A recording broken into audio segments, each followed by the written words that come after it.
Sorry, we're late. I'm 35 now, and so I'm a little bit slower. Happy birthday yesterday, Tom. I understand Mike McDaniel more than ever. One day closer to death. One day closer to death. One day closer. 35 comes at you fast. 5 more years until I'm a man. I'm 40. That's right.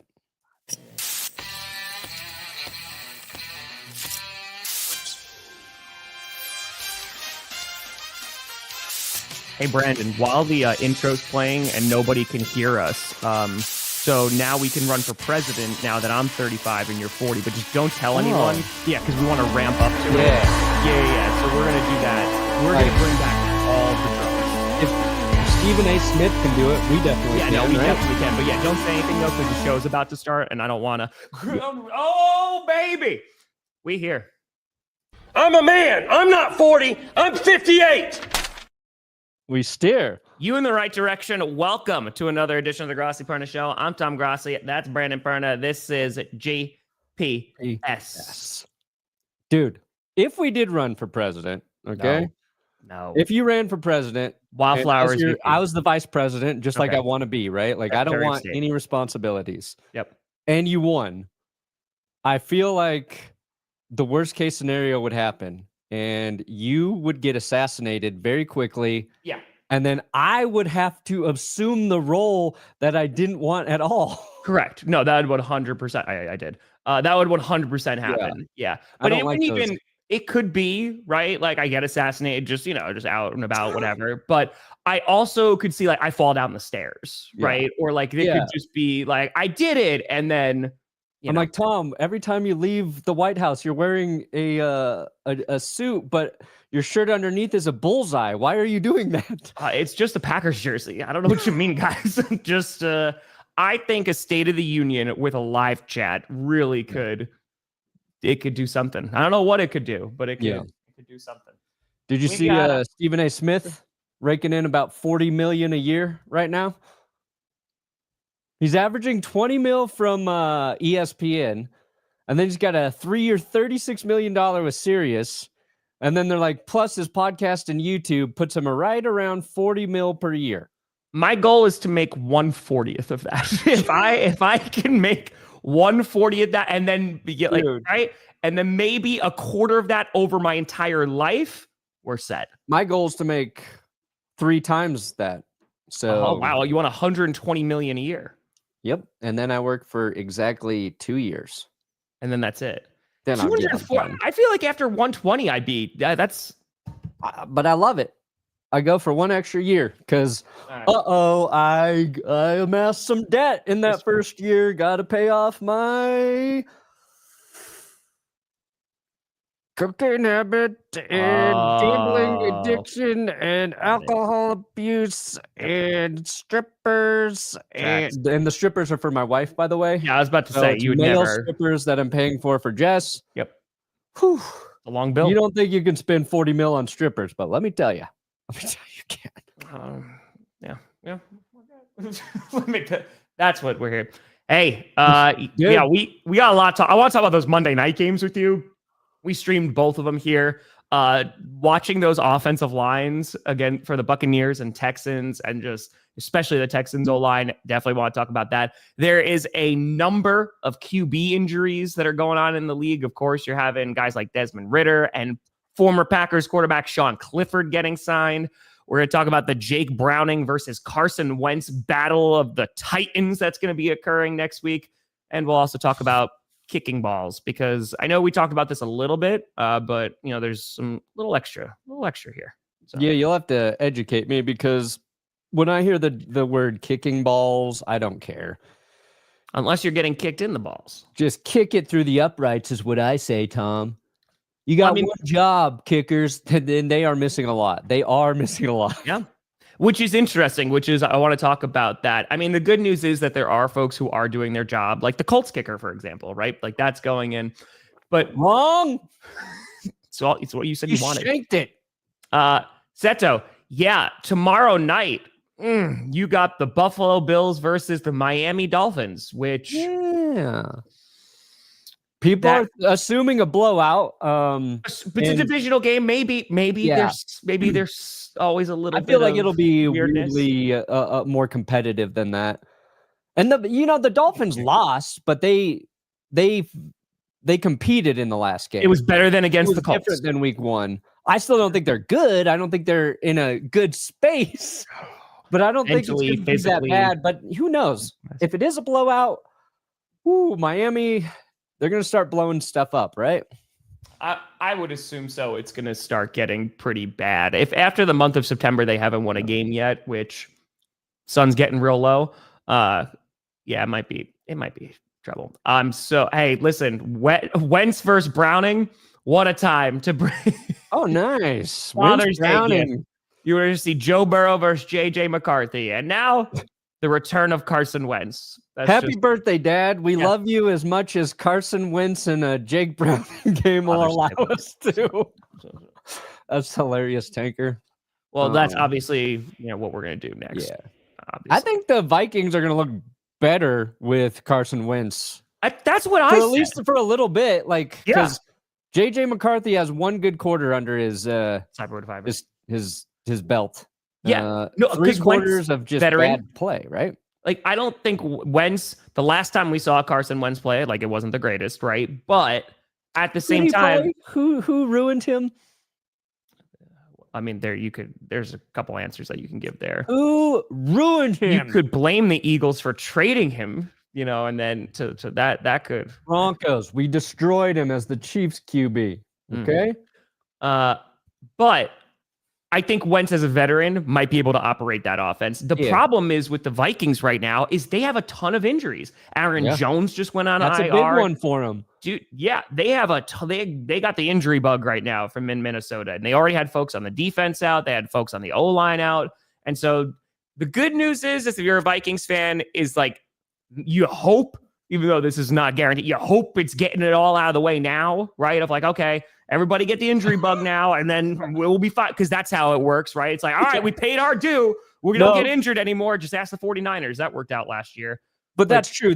I think that's how fans look at it. It's we got all our injuries. We got our losses out of the way. We got our weird plays out of the way. That's our superstitious, projection. A little superstitious. A little bit. But yeah, we'll talk about that. I think Wentz comes in and he knows to do a couple things. Yeah. Throw the ball to Justin Jefferson as much as you can. And when he's not open, throw it to fucking TJ Hawkinson. Where's Hawk been? Throw him the ball too. And then, Jalen Naylor, you sprinkle in the rest. And the Vikings will get Jordan Addison back after this week. Yeah, after this week. Yep. And then, and look, none of the Vikings players wore shirts that said free Jordan Addison. So at least, we can still respect your team, Minnesota. Yeah. So after that, you were looking it up and seeing if that was real. Not only was it real, there were multiple members of the team who wore it. It wasn't even just Travis Kelce. Yeah. And then they asked Andy Reid about it. And he's it's just they're supporting their teammate. Oh, yeah, let's ask Andy Reid about that. Here we go. Andy Reid, okay, whose son nearly killed a kid driving drunk home from the Chiefs facility, and then he got his sentence reduced. Remember that shit? Remember that shit? Blame Andy Reid for that, though. I would say if I'm Andy Reid, maybe have a better response than they're just supporting his teammate. I mean, what are you going to say? He's I don't know. That's really stupid. They shouldn't have done that. I'd say, you know what? Everything that's happened, this is a bad look, and I'm going to address it. It is a bad look. At the bare minimum, have some honesty about how fucked up that whole situation is. It got buried under the rug because they won Super Bowls. Yeah. Dobbs. And his son was drinking at the Chiefs' fucking facility. Yeah, it's pretty bad. That's pretty bad. I would say maybe Dobbs. Dobbs is probably going to get a good amount of looks. Yeah, I mean, Perna could answer this. Cortland Sutton not doing a whole lot so far, but I mean, again, the offense looked better, so that's something. No, Sutton was involved week 1. That touchdown, right? He had that touchdown in week 1. Yes, our lone passing touchdown. Week Week 2, I think a pass interference penalty and not much else. But that like Troy Franklin was getting most of the targets. So like the Broncos offense though was better against the Colts. Like I don't care who's catching passes. It looked a lot better. The problem is our defense. But yeah, I think the Broncos. It's hard to rely on if you're talking about fantasy there. I don't know. I wouldn't take any of their players outside of Bo Nix for fantasy in terms of like consistency week to week because I don't know. I think Sean and Bo are still figuring it out. Hey, happy almost birthday, Brandon. You're gonna be a man. You're gonna be 40. Let's go. Yeah. Officially in the mid-30s. Here it doesn't get better. 40. Yeah, it's just like the year before. I got 5 more years. Yeah, I feel like I don't know, man. We'll see. What? I don't know. I was going to comment further, but who cares? Let's talk about Monday Night Football if you're cool with that. Yeah, I like Monday Night Football. Let's talk about that Buccaneers-Texans game. First of all, I'm gonna sandwich this, Texans fans, okay? Your defense looks really good. I really like the Texans defense. They are hitting incredibly hard.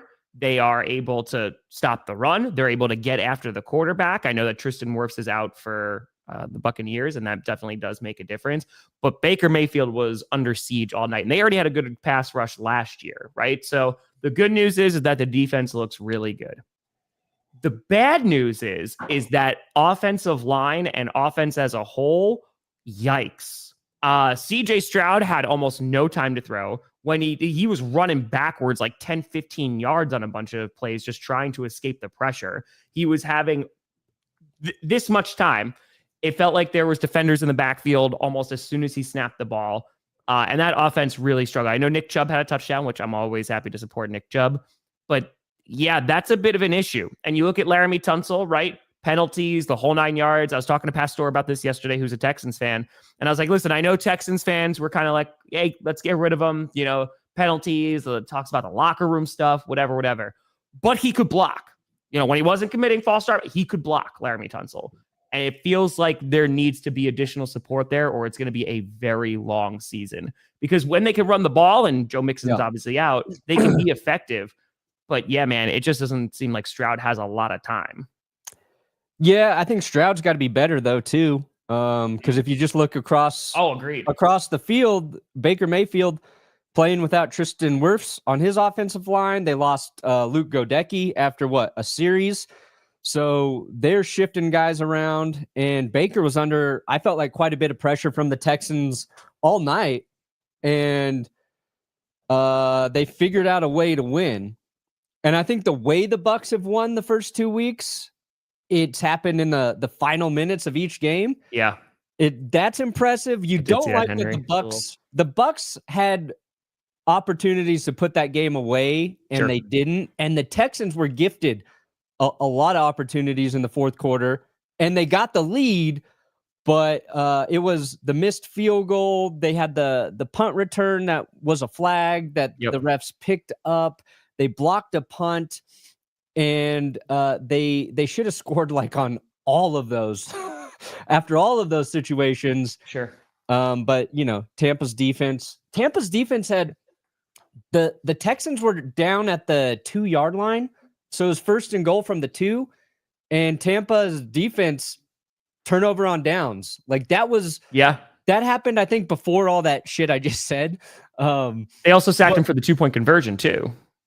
Yeah. So their defense, that goal line stand, that to me was the most critical series for Tampa Bay until, that final touchdown winning drive that Baker got free on 4th and 10 and rushed for one. And Tampa's a team they're without a lot of key players on offense right now, and they're getting it done. And they're just going to get better, assuming, other people don't get hurt, and that's a dangerous thing to do, but that's what you got to like if you're a Bucs fan. Yeah, it's sure and see. Yeah, for the Texans, again, I have a lot of faith in that defense. I just don't know how because it's like you said, Stroud, there's definitely things that he can be better. with. Like there was some flashes, 100%, but it's just that O-line, man, is tough. Yeah. It's brutal right now. And that division, the Colts are 2-0, but that division's open. But with the Texans starting 0-2 because they lost against the Rams in week 1, that's a little bit of a hole already that they have to dig themselves out of. And I completely agree with you for the Buccaneers because they already seemed like to be they were going to be competing for that division, right? And I think that they're going to be one of those teams, I mentioned this in Power Rankings yesterday, that if they make the playoffs, which I think they will, they're going to be one of those teams that teams don't want to face because they're a pretty balanced offense, right? Their defense, I want to see what that pass rush looks like not against the Texans, right? It came down really, really close against the Falcons, but Baker Mayfield called game on that 4th down and making that conversion. Just incredible. The one where he got CJ Gardner-Johnson's there, dude, and he looks like he got hurt and then he pops right back up. Dude, he's a baller. They have a good run game in Rachaad White and Bucky Irving. Rachaad White had a couple of really big runs on a few key drives. So, yeah, man, it's exciting, I think, if you're a Buccaneers fan, because it's like you said, to be able to win these 2 games, especially a divisional game where I know they had problems with the Falcons last year, and not have Tristan Wirfs and not have Chris Godwin, and Igbuka is going to continue to develop. Yeah, they should be a pretty fun team to watch going forward. Scorch, what a hundo. Happy belated birthday, Tom. Hope it was a great day for you. Also, I'll be an old man with you in about 2 months. Oh, Scorch, you're welcome. The Senior Citizen Navigation Show. Yeah. We'll navigate you to your Miralax. I'm gonna give you Scooter. Johnny John.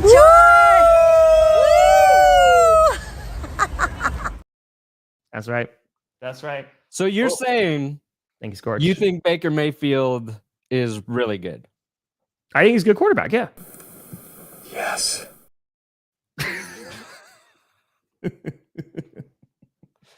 You're a fan of the Buccaneers, Tom. I'm a fan of the Packers. Let's just be clear here. Different bay. But I like Baker Mayfield. Yes. The Buccaneers admin came into the stream afterwards like, how's it going, Tom? That's right. Nice. William pulling up those receipts for Jerry Jeudy. Well, technically, Jerry Jeudy's no longer a He's Denver not even Broncos. my fucking receiver, William.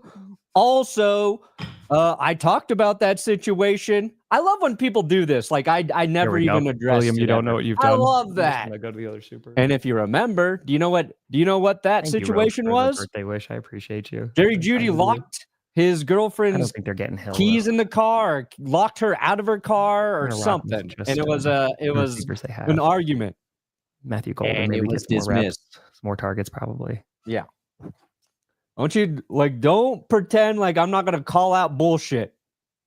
Unless, of course, it's Bo Nix. You're like, I am going to cover up everything when it comes to Bo Nix could murder somebody. I'd be like, let's wait until the facts come out, guys. We'll see.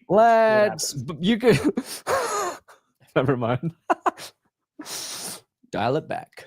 There you go. That was good self-control. I appreciate that. You need a dial it back button for me, I think sometimes. I could get a button, or is it a rotary phone and I give you a call and I go dial it back and then I hang up. Yeah, and let's not pretend what Jerry Jeudy did is on par with what Andy Reid's son did or what Rashee Rice did, okay? Did he injure people and send them to the hospital? I don't think he did. Hope court goes well, kid. Anyway, I feel like for the I swear to God, if Bo Nix ever gets a DUI, it's gonna be tough, buddy. I might die. It's gonna be tough. It's gonna be tough. He won't, because he'll be in the film room studying tape. Yeah. Bo Nix ever does anything, it might be a little tough. I mean, listen, all the Packers ever did was like draft a serial killer. So that was it. But then they released him. They cut him. Yeah. So I've wanted to do a video about that guy. I thought about it a few times. Yeah, it's not. That's true. But you know what? I know Nick Chubb left too much. Nick Chubb can't do anything wrong. He scored a touchdown. He got a touchdown. I'm just happy that he's playing football. I love Nick Chubb. I hope he does. I just want him to have a. Yeah, it was like if for the Texans, it was nice to see Chubb do well. Their opening drive was really good, but after they scored on that opening drive, my thought was like, I want to see him do this consistently throughout the game. Sure. And then they didn't. It's those, those scripted plays. Things go well. You got your plan. My question is, why don't you just script the first 50 plays then? Yeah. Instead of 10, 15 scripted plays, as an OC, we script the first 50. No matter how the game's going, these are the plays we're running. But then you can't. Boom, we score every time. I don't think that's how that works. That's exactly how it works. I don't know. No the Broncos adjustments. Defense charger their first 2 games. Well, I mean, no. Hey. Yeah. They only lost one of them. Yeah, so. First of all, our defense carried us through the first game. Good the God. First game, that was all defense. They had 6 sacks in that first game, Ashley. Second game, I have concerns about the defense now. I have concerns about Vance Joseph, again, making adjustments, figuring out how to actually, combat what the opposing team's offense is doing. Pat Surtain sprained his ankle. I think that limited his production. Zach Allen hasn't been the beast that he was last year yet, and our linebackers are liabilities. So they've got some stuff to figure out. Now, the Chargers, who played the second Monday night game, they started a Charger both weeks, and they survived it. So if you're a Chargers fan, you're like, uh-oh, are we really this good? Are we able to beat the thing that beats ourselves, the Chargering? And I think the answer might be yes, Tom. Might be because of that defense. Yeah, about 3 hours ago, I saw that. The Commanders signed Preston Smith, former Green Bay Packer, also former Pittsburgh Steeler. When he was to the Steelers, it didn't look like there was a lot left. Yes, we've played him as an edge rusher, but also as a corner, and we just put him out in coverage. Yeah. So that was the time. I think it's kind of a depth piece that you're going to have here. It's not going to make that team any younger because Preston Smith is a little bit older, but maybe even just coming down as a rotational guy on third down. I think that's assuming that's why you're going to make that signing. I do want to talk about the Chargers. And no, Ox, that might sound crazy, but I would not trade Jordan Love away for Joe Burrow. And it has nothing to do with Joe Burrow. I think it just because you just paid him a whole bunch of money. Besides the injury that he had last year, he's been staying relatively healthy. And on top of that, he's gelling with the wide receivers and they're building that chemistry as a younger team. So I don't want to take that away. While Joe Burrow is a better pocket passer, I like right now what they're doing with Jordan Love. And also, real quick before we talk about the Chargers, Jayden Reed had surgery, and he had BOGO surgery. I don't know if he got a deal on it, but he had, the collarbone surgery because, he fractured his collarbone against the Commanders. He also had foot surgery because he's like, hey, while you're in there, might as well. But he was all drugged up and went on Instagram Live after that. And he was Packers gonna Super Bowl. He legitimately is like, I don't even care, bro. He's like, Packers to the effing bowl. To the bowl. That shit was pretty funny. First thing that your wide receiver says after getting out of surgery and is all drugged up, Packers to the Super Bowl, baby. I've never had more faith. Let's go. Yeah, that guy better retire a Packer. That's all I'm gonna say. Let's go. So, pretty good. I would not trade Jordan Love for Joe Burrow as a Packers fan. Yeah. I mean, again, I love Joe Burrow. Quarterback to be hurt every year? Yeah. You do worry about it a little bit. We have a better offensive line, at least in Green Bay. Yeah, I don't know. I think Joe Burrow's going to find a way to get hurt. He hurt his hand throwing. That was a weird foot injury. And I'm not saying it's his fault. I'm just saying, he's just got terrible injury luck. I don't know if switching to the Packers fixes that.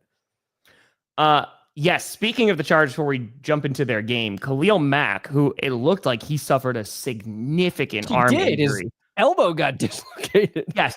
Thankfully, it's not as significant. He's going to miss a few weeks. A dislocated elbow. I thought he broke his arm. It looked bad. It was backwards. It was bent the wrong way. It did not look good. So a dislocated elbow, which, by the way, I say this, and if I ever dislocated my elbow, you would never hear the end of it. I would whine for months on end. And then I'd be like, remember when I jumped through a table and I still bitch about it 2 years later. So it's more for my back. But yes, thankfully it wasn't as serious as it looked. But talking about the Chargers, that defense, man, I know Geno gifted him a few because he was just throwing into double coverage at times. But that defense looks good. That looks right. I didn't think Genty was going to have a good game. I thought it was going to be back-to-back down weeks going against the Patriots run defense and now the Chargers run defense. I don't think that's He might not be great in pass blocking, but I think that might get better as the season goes along. But Chargers defense definitely looks surreal. Yeah, and they're circulating that one clip of him whiffing or not knowing who to block of Genty. I think the Raiders' offensive line isn't doing Genty any favors in terms of run blocking. Maybe Genty's not as good as we thought. We'll see. To be determined on Genty. Geno Smith needs to get his shit together. It's going to be fun to watch Geno and Sam Darnold because week 1, Darnold didn't look good. Week 1, Geno did. Then they kind of reversed. Sam Darnold played better. But I think Geno learned how good the Chargers defense might still be, and they were one of the best defenses all of last season. Yeah. And now their secondary is really good. I saw the super chat earlier about Deion Henley. That linebacker is very good. Oh, great. Very good week 1. I was like, oh shit, yeah, let's pay attention to Henley. And he played well last year too. Like Chargers fans know. But then he was just everywhere. Like him and Derwin James, they're like 2 linebacker safety hybrids who can cover when needed. They can play the run. They're just all over the field. Henley had that sack late to really seal it for the Chargers. And that's when I was saying the Chargers started to charger in that game. They turned the ball. They fumbled twice. Yeah. In the last half of the fourth quarter, giving the Raiders opportunities to actually get back in that game. And both fumbles, Raiders couldn't do shit with it because the Chargers defense was so good. So, and in addition to that, Justin Herbert's throwing the ball an insane amount. They drafted Omari and Hampton. I think everybody's like, that offensive line, they take a running back in the first round.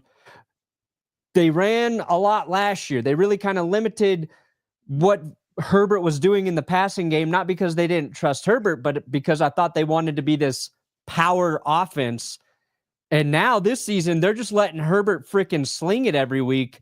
So he's throwing it everywhere. Quentin Johnston looks very good. Keenan Allen looks like a steal for him. Like Ladd McConkey was their best receiver last year. And I feel like he's mostly like the third target in the passing game right now. Keenan Allen, man, he's turning back the clock. So yeah, I'm high on the Chargers, and it sucks the Broncos got to play them this week because that is a tough matchup.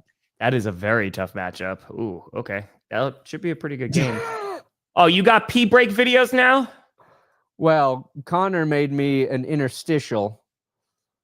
Interstitial? An interstitial. What is this? What is this?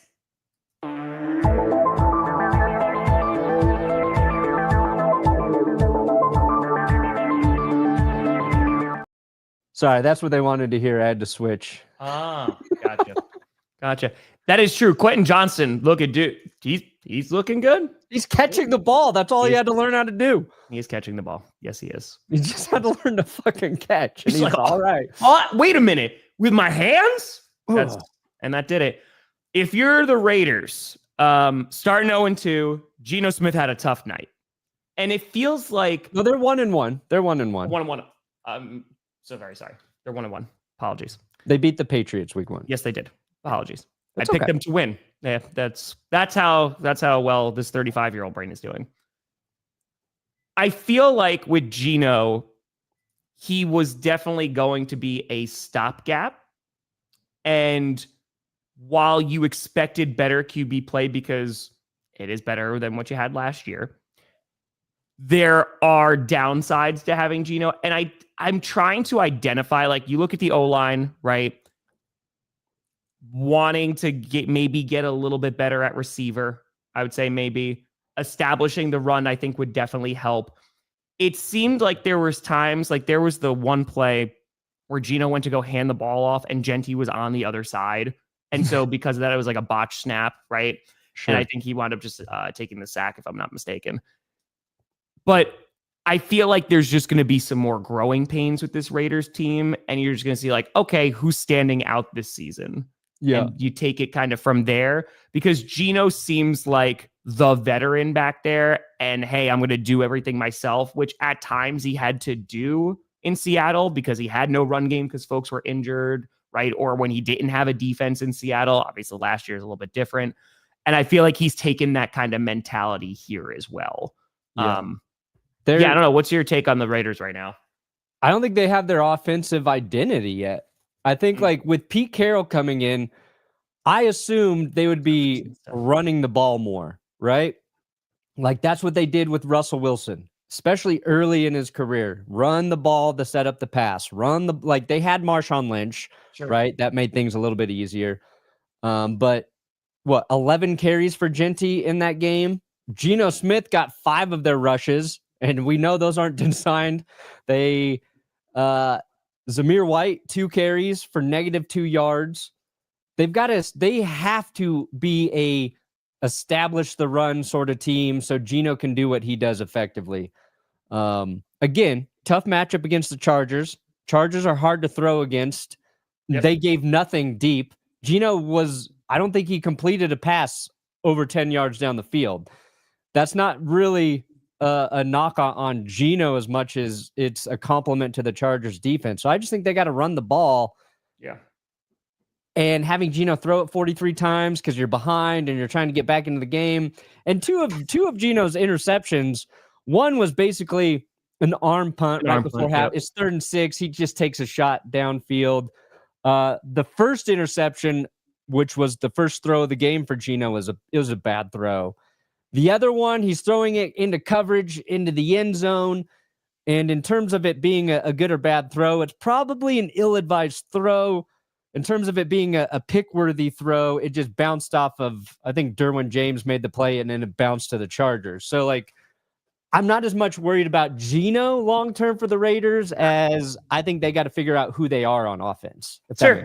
You're only 2 weeks in, right? And I think the Chargers, obviously atop of the AFC West right now, they are looking like the most complete team in that division. Yeah. The Chiefs, you anticipate that they're going to get better when Worthy comes back, when Rice comes back, that offense should start clicking a little bit more. And Patrick Mahomes is not their leading rusher. You would think that they're going to start to get a little bit better.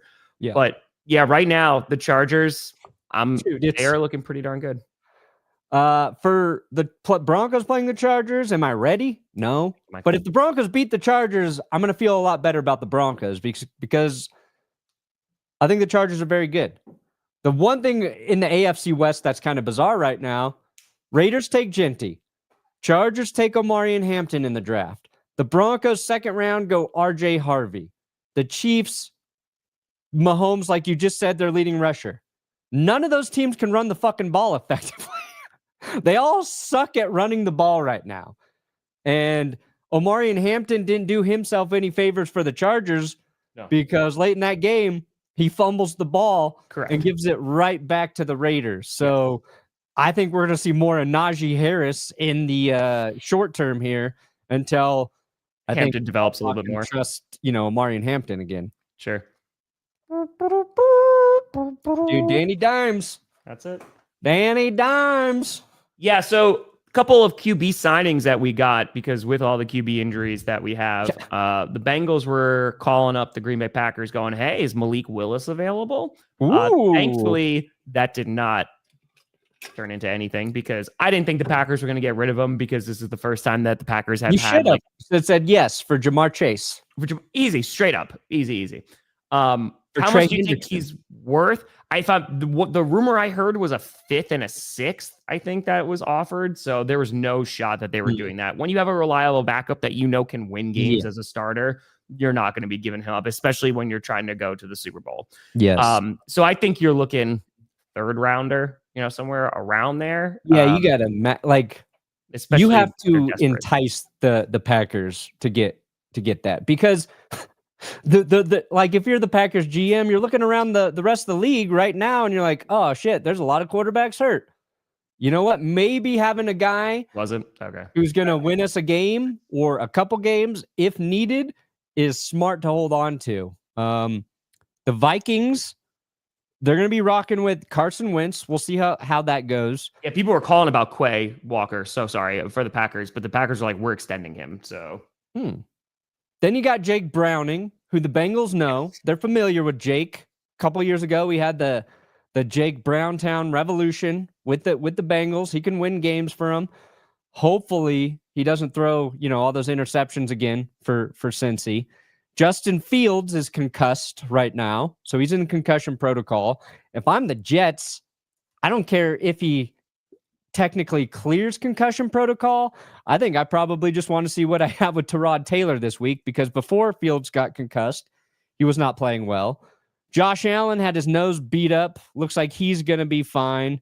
Mac Jones came in for the 49ers and played well in place of Brock Purdy. So, yeah, if you're the Packers, keep Malik Willis because you just don't know. And like Mac Jones, he's only got to play a few weeks for the 49ers, but after he came in and threw 3 touchdowns for San Francisco, you kind of answered your question in terms of like, we don't have to rush Brock Purdy back. We know we can win with Mac Jones. He did it. He was very safe with the football. Our offense was effective. And so now let's just wait for Brock Purdy's toe to be fully healed before we ask him to go back out on the field. So, you know. Ooh, who gets traded first, Richardson or Cousins? I'm starting to think Kirk Cousins is not going to get traded. Like, yeah, and contract it's hefty, man. I think give me one more week of Daniel Jones and I'll say Richardson. But if you're a Vikings fan, would you rather have Carson Wentz starting for you this week or Kirk Cousins? And I'm not talking about logistically, how do we get Kirk Cousins here to the Vikings? I'm saying if you could just have either one coming out and starting for you this week, who you taking? I mean, it's probably Kirk. I mean, like, you got to get Kirk Cousins in there, right? I don't know. Last time we saw Kirk, he looked like poo-poo. He looked bad. Poo-poo. Last time we saw Wentz, he looked really bad. Yeah. I'm ready for Jake Browning versus the Broncos. I'm ready. What does he have to do? Change his name to Lamar Jackson or Josh Allen? Or listen, if Lamar Allen, change your name to Lamar Allen. Change it to Lamar Allen. Lamar Patrick Allen. There you go. If Baker, I would love to be. If what would actually be, he's got to have like over 4,000 yards, like 4,500 yards, like 5 interceptions and like 40 touchdowns, like somewhere around there, because he does not have the pull, I would say, like with maybe the voters that Lamar Jackson and Patrick Mahomes, like, you know what I mean? But his stats would just have to be out of this world. Dude, if he wins MVP, holy cow. The Cleveland Browns, it already aged insanely poorly. But good God, man, I don't think that they would ever hear the end of it. And for good reason. Yeah, it's aging not only like milk, but like raw milk. Okay, that's already got a bunch of bacteria in it. Did not get pasteurized. Turning ripe. Baker's got to do 2 things to win MVP. One, he has to cut down on his interceptions over the course of the season, right? Like, that's the one knock on him is he's always going to take risks. And he's going to throw the ball to the other team. And against Houston, he had 1 or 2 possible picks dropped. So if he keeps his interception, say, under 10 through the course of the season, that could help because the rest of his numbers are in that category. He's got the touchdown passes. He's got the yards. The other thing, the Buccaneers have to run away with the division. They have to have over like 12 wins, I think. They need to be at least a 12-win team. Sure. In addition to Baker reducing his picks, I think, to be considered for an actual MVP. They got to be better than the 4th seed, basically, right? Yeah, they're going to win the division, and then they're like a little bit better than some of the other NFC teams. Because they've been winning the division, but it's like, how many wins did they have last year? Yeah, I mean, it was because the Falcons were leading that division for a bit, and then they were able to choke that let's see here. Falcons. They've been like 10 in that 10-11 win area, right? I believe a little bit more. Yeah, I believe so. If I'm not mistaken. I'm just trying to double check my brain. 4 12 wins 10 wins last year, 9 wins the year before, 8 wins the year before with that was Brady in 2022. So yeah, and they're 2-0 right now, and they've been doing that, but give me 12. Give me 12, Baker. Wanted to talk about, you were of course, we were talking about QB injuries, but real quick, I wanted to talk about all the missed kicks that are going on in the NFL because there's been a lot of chat in the chat of like why this could potentially be, because there was a rule change that happened prior to this season starting. So one of the resolutions from the owners meeting, this was proposed by Baltimore, Cleveland, Houston, Vegas, Minnesota, Philadelphia, and Washington, and it was accepted. So let me give you a tiny bit of a history lesson. Appreciate you, Sixers. So basically, for a while, and I think this is up until 1999, if I'm not mistaken, basically what you had was, you know how QBs could like bring in their own balls and they can like rough them up and stuff like that. And that was the whole like deflate gate thing, because they can set the pressure like what they want if it was a little bit hard, whatever. So, and obviously there's parameters that they can't go above. Tom Brady was using a child-sized football because he couldn't grip a regular football. Eagles are looking pretty good. I think they're a balanced football team and can beat you in a number of ways. Look better with Jalen Carter on defense. To answer the question. So anyway, for up until 1999, they allowed kickers to do the exact same thing. So they allowed kickers to kind of bring their own balls, and we're like, okay, you know, you could do whatever you want to do with them. You put some mud on them and, you know, kind of make them more like game-like elements, what have you. Sure. The problem was, and the rumor was, is that kickers were going above and beyond to make it easier to kick those balls. They were leaving them like in their hot cars for a few days. There was rumors of them microwaving them to kind of like get them to a softness that they liked to actually kick. And so the NFL is like, okay, we're not doing that anymore because you're altering the ball a little bit too much. And so because of that, and I believe this is a post 1999 rule, they were like, basically it's fresh out of the box. Like it's just, hey, rip it out of the box. This is the ball that you're kicking, and that's it. So heading into this year, they changed the rule back, and obviously you can't microwave the ball or anything, but they changed it back. I can't see how that is helping you kick. So now that kickers can provide their own ball, so they have specific kicking balls that they're bringing in, and they can be a little bit roughed up, you know, into what they want. So it's surprising that they're missing them, because now again they have kicking balls, like specifically now, that are being, I don't want to say tampered, but like they're being, you know, played with a little bit. You know, they're kind of being roughed up. Kickers playing with their balls, huh? You know, kickers just playing with their balls, and they're still missing. So like you've seen a lot of field goals in the preseason and also at the start of the season. There have been a lot of kicks that have, you're looking at 60-yarders, long 50s, right? We've gotten in past 60-yarder. We had a 70-yarder in the preseason. Yeah. One of the reasons as to why is because those balls have been, you know, the kickers are messing around with them a little bit more. I know the phrasing is so bad. Yeah, but shouldn't that help them? Correct. Which is why you're starting to see a lot of kicks like go for longer distances. What it doesn't explain is that there are a bunch of kicks that are being missed, which is why this is a little bit confusing, because that was the resolution. So there was a change to kicking protocols heading into this season, and it was that they are providing K-balls now. And so I don't know why they're missing so much, but that is to explain potentially why those distances are getting a little bit easier to hit. The real question is, what does Jake Bates do to his footballs in his private life? Okay, now he hasn't gotten any treatment from the medical staff, but he was on his left hip. He had a softball. I would not trust that man alone with the football, Tom. Hold on. What are you doing to get your kicking balls ready? Well, I'm not microwaving them, but I've been taking shits on my football to get it game shape. Hey, gotta get it done. Why are you doing that? Well, I hate our punter, and he holds all our snaps, and now he's holding a football that I've already shit on, so the joke's on him. You're touching my shit, punter. Okay. Yeah, but you're missing a lot of kicks. I don't care. I hate our punter. We'll see, Sky. We'll see. They get a little bit better. But this is the resolution here. Some people pee on their balls. Rub our noses in the pile of piss that he left behind in Dallas. He just pissed. See? So this is the actual resolution. So again, they are allowed to prepare kicking footballs, K-balls before game day, similar to the process permitted for game footballs. So it allows there to be a little bit of alteration to go with these kicking balls instead of just like ripping out of the box and going, here you go kick this.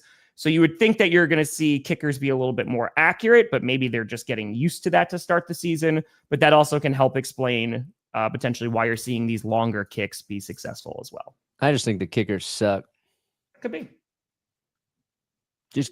Just practice more, guys. So I think this happens every year though, where there's like a stretch there is where a bunch of kickers miss, and it's not long kicks. It was like Monday night, Chase McLaughlin missed the was a 38-yarder for the Bucks. Yep.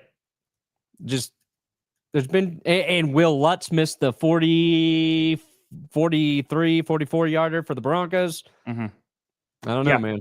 So again, I think that also kind of explains why you're seeing all these injuries now. Of course, quarterbacks are being impacted. As Jayden Daniels got banged up, you have Justin Fields, you have Joe Burrow. Jayden Daniels got a sprained knee, right? You have all these things, and I think it's just because, dude, it's the NFL season. You're just starting, right? Your body's trying to get into football shape, and people are going to get banged up.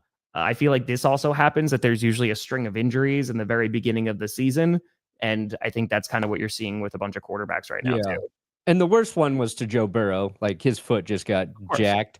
And then you got guys like Baker Mayfield, whose leg got sandwiched on a tackle.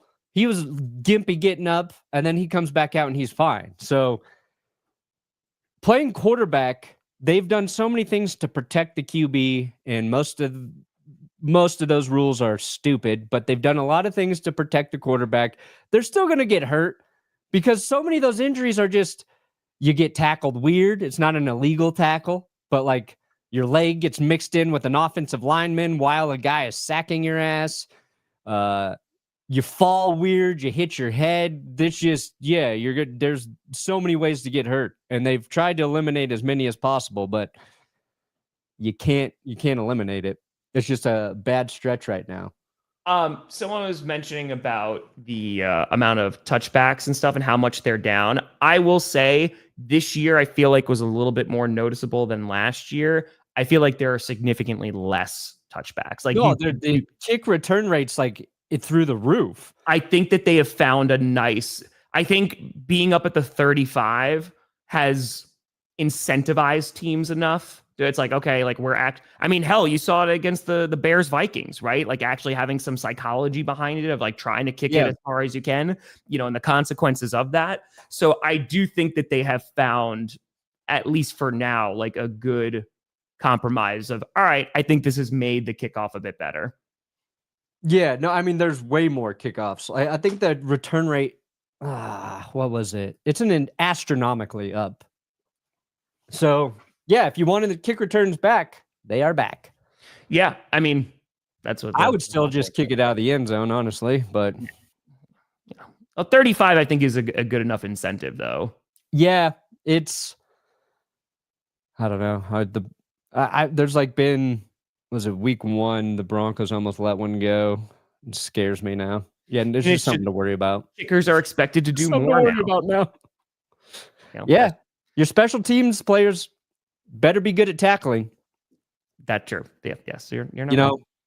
And the good news is, like, over time, if this continues, we're gonna get our next like Devin Hester type player, which felt like was completely eliminated from the game because of kickoffs declining, and he was really good on punt returns. But we're gonna find somebody who you're like, you got to watch out and worry for that guy, and that's fun. Yeah, someone in this format is going to find a way to start like breaking loose, right? And that's where things are going to get really interesting, because it makes special teams more interesting. I mean, this is a pretty significant rule change. I don't know if it's as large as them moving, like the extra point back and not making that a gimme anymore, but it's up there in terms of like significant special teams changes. So yeah, I like it. And we saw, like, in the Patriots Dolphins game, they had a Washington return the punt for This could be some growing pains. There's gonna be some growing pains if you Caleb Johnson. Return the punt for the Dolphins, and the next play, Antonio Gibson takes it to the house for the Patriots. It's like, we haven't seen that in like 30 plus years. Yeah, Caleb Johnson didn't know the rule. That really screwed over the Steelers, but I tell you, that's going to be in every single special teams meeting the entire week. It's just, don't do this. So is leverage. Leverage going to be retaught this week across the league. Probably. There's a lot of teams going, oh, shit, we've been doing that every play. Guys, stop doing this. When Thursday night comes around, what are you looking at for this game, buddy? Do you think that, again, I'm trying to hold out hope that it'll at least be close? I'm hoping because it's a divisional game. Is it being played in Miami or is it in Buffalo? Miami. Let's see. It is. It's in Buffalo. Oh man. I was thinking maybe if it's in Miami, the Heat, even though it didn't really help with the Patriots. Oh boy. Okay. This has potential to get out of hand quickly.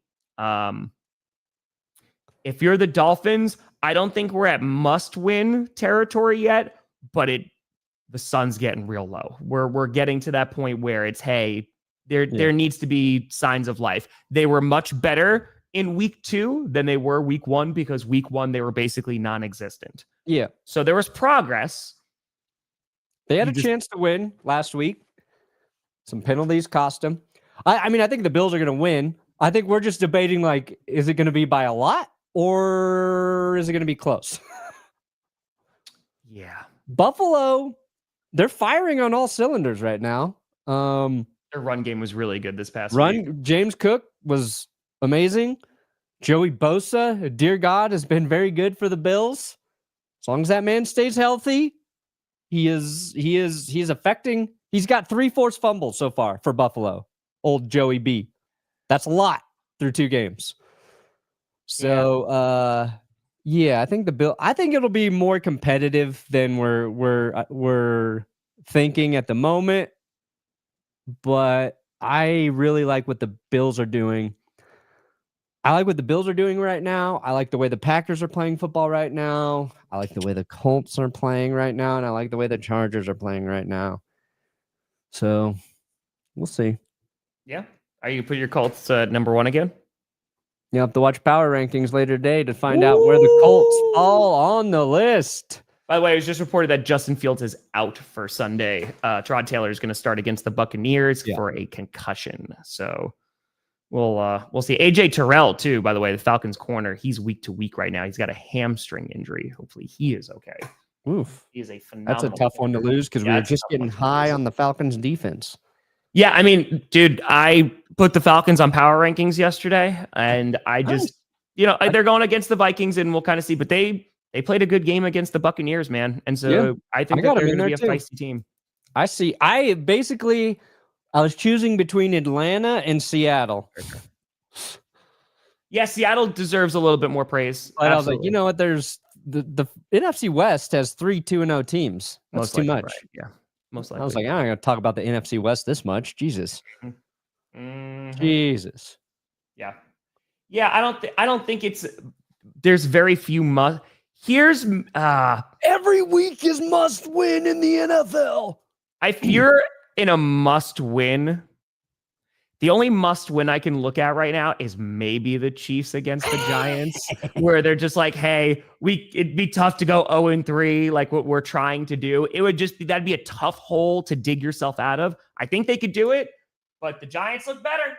Come on, Russell Wilson. Yes, they did HV3. Russell Wilson, you're going to beat those Chiefs, buddy. You're going to launch that football. Sunday Night Football. Deep downfield.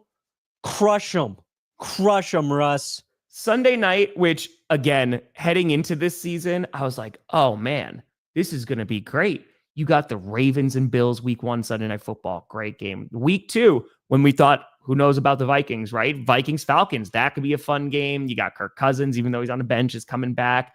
And then I saw Giants and Chiefs, and I said, who the hell picked this game to be on Sunday Night Football? Now I feel like the majority of people are going to watch, because if this game is even close, there's an extra layer of, so little intrigue. And look, the Giants showed they've got some life in them. They do. They're a flawed team, but I mean, 450 yards from Russ. 450 yards is 450 yards, man. All those touchdowns were Russ Moonballs too. So we'll see. Yeah. And the Chiefs, they got question. Oh man, if the Chiefs can start 0-3, Because You of will not Russell shut up. Wilson? You will not shut up. I can taste it. That was a sound. That was a sound. It is in MetLife, by the way. It is. Yes. It's a very sensual yes. I hope everybody stays real healthy on that MetLife Stadium turf. Yes. You can't. No, Brandon. Yeah, I do. I hope they stay healthy, Tom. Hope everybody healthy. Very healthy. I hope all the Chiefs wear their free Rashee Rice shirts. Are they? They're like, you know what, guys? We heard the controversy. Understood. They keep the free 4, but it's a picture of Brett Favre now because they're in MetLife. They're like, hey, in the Jets uni. Yeah. I hope it's free Patrick Mahomes Sr., free Brett Favre, free Deshaun Watson, free Aaron Hernandez. Just go free OJ Simpson. That Chiefs fan who down took a the whole list, bunch of money Kansas from that City. bank. Why not at this point? Yeah, I saw that's what we were talking about before, Gustav. The Aaron Jones going to IR, which is not helpful for the Vikings. They're just getting beat up right now. They got to be. Yeah, they got to run the ball too. Yeah, it's not good. Not good. Run the ball. Yeah, I think tomorrow is going to be a problem. Tomorrow is going to be. The Dolphins just make it competitive. Perna, what we got coming out today? Power rankings. Yes, power rankings. What do you have, Tom? I got predictions. Yeah, I'm going to be recording predictions shortly after this, so that will be out later tonight. We're officially 107,000 away from 1 million. Let's go. So 7K away from 900K. We should be hitting it next week. Yeah, and then I'll be streaming tomorrow as well, too. So we're going to rock. But folks, we'll see you back on a Friday, and I'm pretty sure clickbait's happening tomorrow, too. So we'll probably see you tomorrow as well. But see what happens. But folks, thank you so much for watching. I'm Tom Grossi. That's Brandon Perna. This is GPS, and you have been navigated. I'm going to put it in the rundown for power rankings, just so it's there, so we remember on Friday. Smart. Right? Do I love everybody here who watched today? Yes. Yes, I do. Yes. And you've been navigated. You've reached your destination. Reached your destination, Brandon. You've reached your destination. Scott. Yes. The show will end now? No. Maybe? now.